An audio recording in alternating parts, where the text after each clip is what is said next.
morning. My name's Melanie Blackwell, and I'm a policy analyst with the Office of the Public Guardian and Trustee. I'm pleased to welcome you to the learning series of the Office of the Public Guardian and Trustee for 2016. This website is a part of the Human Services Learning Series, a joint initiative from the Government of Alberta Human Services Department. Today's session is focused on providing information about informal benefits administration for individuals that require assistance to manage their funds. I'm pleased to welcome my colleagues Susan Wright and Cindy Logan from the Office of the Public Guardian and Trustee to provide this information. Susan manages all trusteeship referrals to the Edmonton Office of the Public Guardian and Trustee and supervises the AISH Benefits Administration Program. Cindy's background is in legal services, and her role is to manage the day-to-day operations of the Informal Benefits Program, where she connects with clients and stakeholders. Thank you, Melanie. The Informal Benefits Administration Program by the Public Trustee is for individuals that receive AISH and or CPP disability benefits, and they require assistance to manage their funds. I'll give you a little bit of history about the program because it's been around since 2000. The Adult Guardianship and Trusteeship Act was proclaimed in 2009. This act allows the court to appoint a guardian or trustee to make personal and financial decisions for represented adults. The appointment of a trustee, review of the trusteeship order, and passing of accounts are relatively expensive court procedures and is not practical for individuals that have small or limited estates to manage or protect. Various benefit programs such as AISH, Alberta Works, Canada Pension Plan, Old Age Security, Guaranteed Income Supplement, Alberta Seniors Benefit, and Veteran Affairs have provisions within their acts which allow the director of that particular program to appoint a benefit administrator, often called an informal trustee or financial administrator, for the sole purpose of administering the benefits that that program delivers. These informal trusteeship arrangements prove valuable for people who had little or no assets, received most, if not all, of their benefits from that specific benefit source, and had a family member or somebody else that was willing and able to act as an informal trustee. All senior federal provincial benefit programs offer the Certificate of Incapability for adults that lack capacity and reside in care facilities. The care facility becomes the informal trustee for these particular benefits. The benefits would then be directed to the adult's residence, where the facility would pay the accommodation fees and then the balance placed in the client's trust account or comforts account. For individuals who are competent, the Powers of Attorney Act allows an adult Albertan to prepare a document called a Power of Attorney. This document appoints an attorney to administer part or all of their estate and other assets. Unfortunately, even with all these strategies available, a section of the population did not have the opportunity to have assistance in administering their money.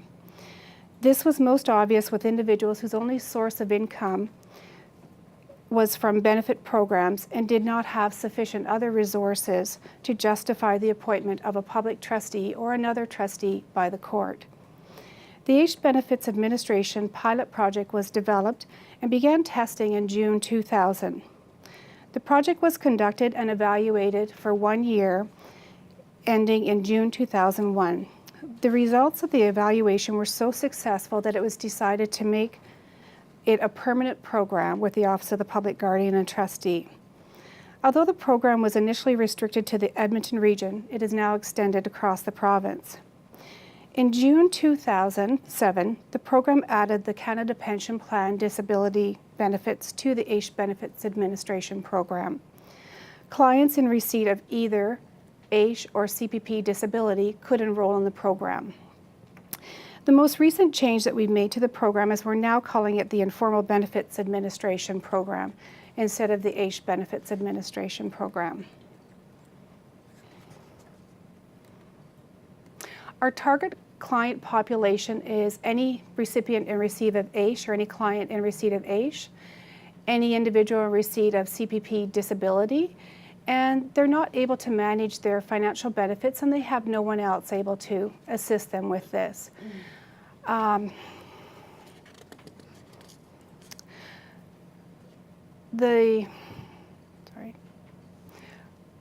target client population, we receive referrals from Alberta Health Services, persons with developmental disabilities, the Alberta Brain Injury Network, and the Public Guardian's Office.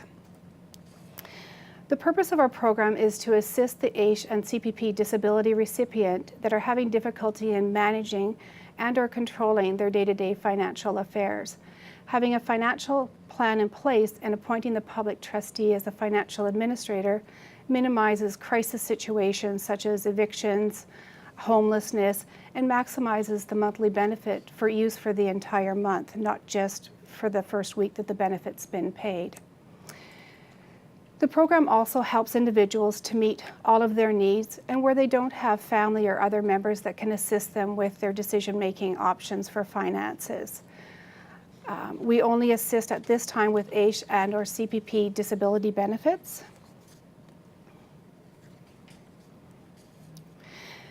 The basis of the program is that it's a signed agreement that includes the following, a signed memorandum of understanding that includes the following agencies: Assured Income for the Severely Handicapped, Office of the Public Guardian and Trustee, Canada Pension Plan Disability Benefits, Community Support Services Branch, Persons with Developmental Disabilities, and Alberta Health Services. Our participants are the client, which is the AISH and or CPP disability recipient, the primary contact person, the agency program contact person, so each agency from AISH and or CPP would have a contact person, and the public trustee's office. We'll talk in more detail about the roles of each of these individuals, and I'd like to bring Cindy up now to talk about that.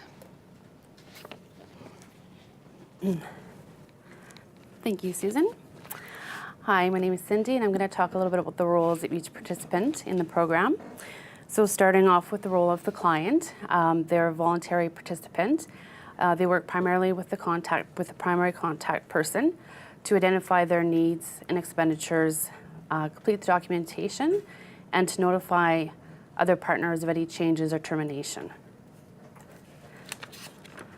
The primary contact person's role is a link between the client and other partners. They complete the AISH and or CPP disability administration instruction form and trust agreement with the client, assists the client in creating their monthly budget, and helps them to identify their needs and expenditures. They also notify of any changes to the client's status or needs. The agency contact person, each organization will identify an agency contact person. The agency contact person will be aware of all applications for the clients on the AISH and or CPP disability benefits program. The agency contact person monitors and tracks the client's participation in the program. The documentation that's required to participate in the program involves the trust agreement, the initial budget, the agency contact verification form, and the AISH acknowledgement form.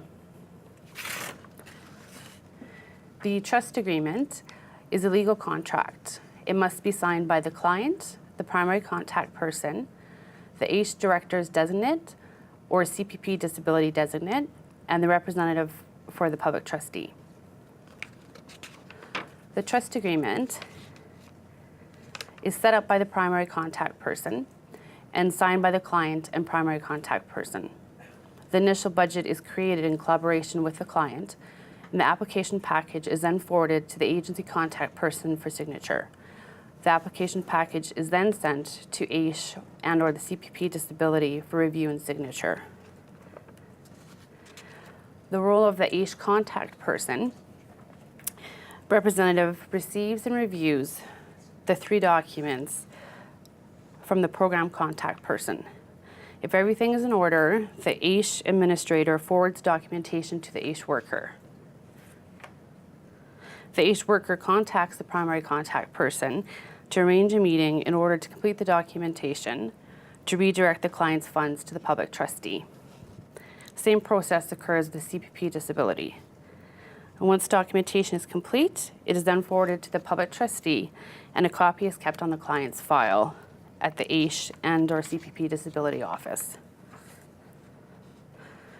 The public trustee receives the trust agreement, arrangements are made for the administration of the funds that are indicated on the AISH and CPP disability administration form.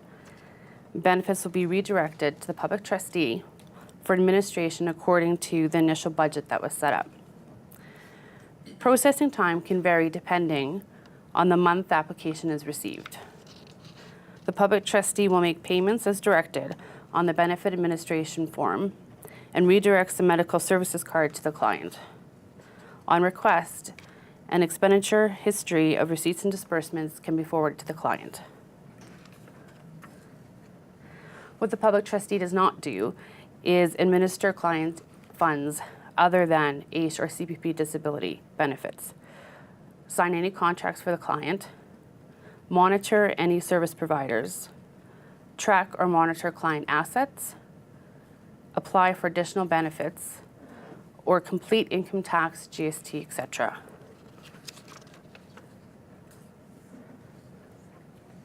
If the client wants to terminate the agreement,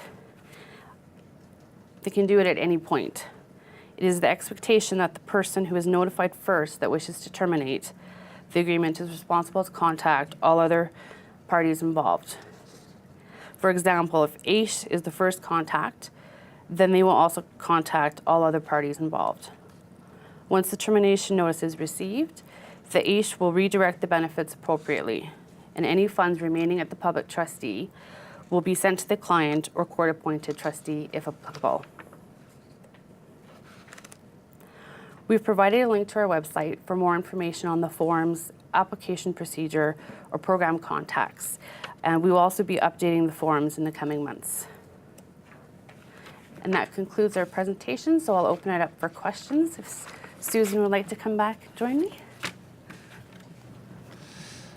Yes, we have a few questions. The first one is, with the changes to the name of the program, will there be a change in paperwork that we will need to update for clients?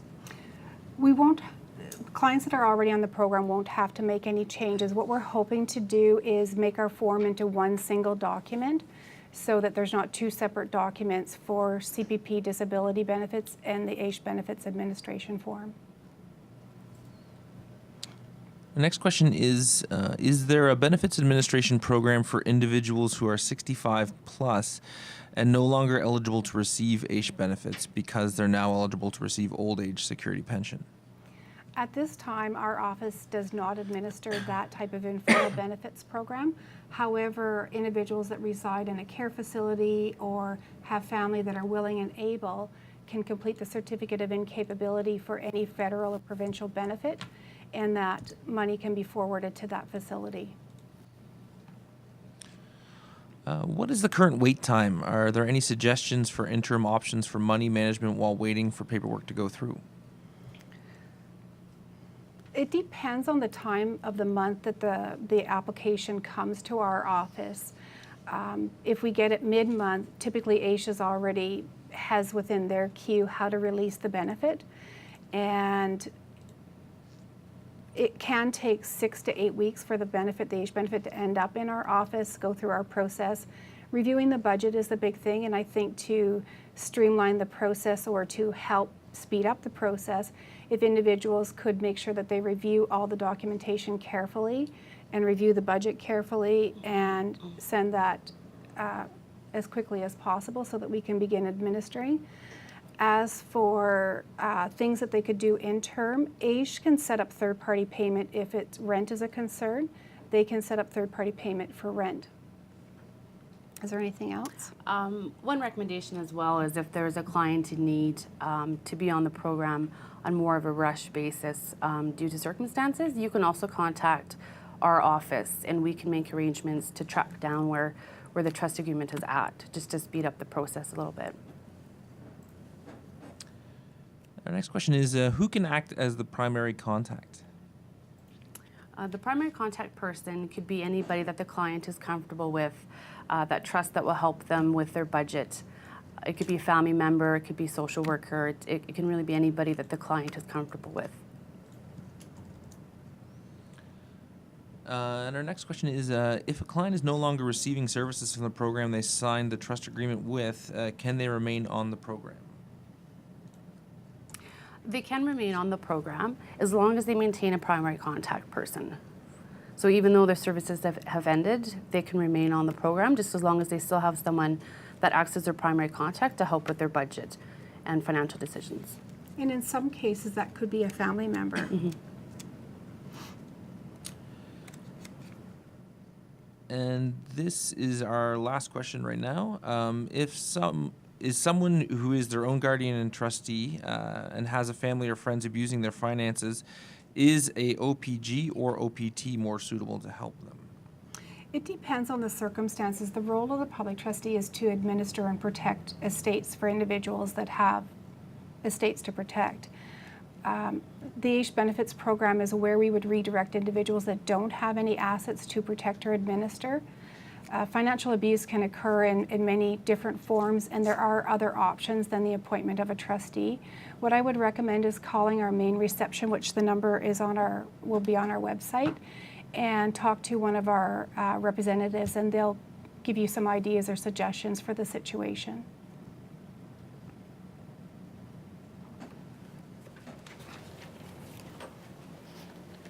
Thank you, Cindy and Susan. I just want to remind you that today's webcast is part of the larger joint initiative by the Government of Alberta and Human Services Learning Series.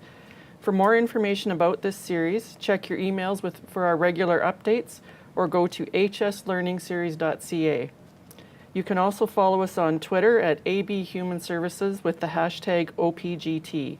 Again, thank you for attending today's presentation, and please continue to look for updates on sessions from Employment First, FASD Initiative, and the Alberta Brain Injury Initiative.